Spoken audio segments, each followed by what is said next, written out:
छत्रपती शिवाजी महाराजांच्या स्वराज्याचं स्वप्न उंचवू लागलं होतं. पण अजूनही महत्त्वाचे गडकिल्ले शत्रूंच्या ताब्यात होते. त्यातला महत्त्वाचा गड म्हणजे पन्हाळगड. बेशक खान नावाचा आदिलशाही सरदार 2500 सैन्यासह गडावर तळ ठोकून बसला होता.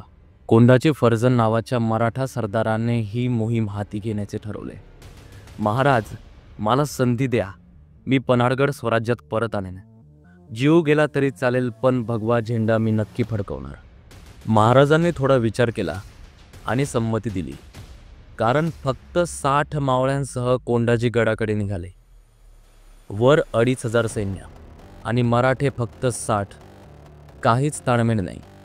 पण 60चं 6 लाख कसं करायचं हे कोंडाजींनी आधीच ठरवून घेतलं होतं. रात्रीची वेळ, गडाचे दरवाजेही उघडे होते. पहाऱ्यांवर तैनात असलेल्या सैनिकांना काही समजण्या अगोदरच कोंडाजींनी गडावर हल्ला चढवला. गडावर धावपळ उडाली. मराठ्यांच्या तलवारी चमकत होत्या. शत्रू अंधारात गुंग झाला आणि पाहता पाहता गड मराठ्यांच्या हाती लागला. कोंडाजींचं धैर्य, बुद्धी आणि निष्ठा आजही इतिहासात शौर्याचं प्रतीक मानलं जातं. जय शिवराय.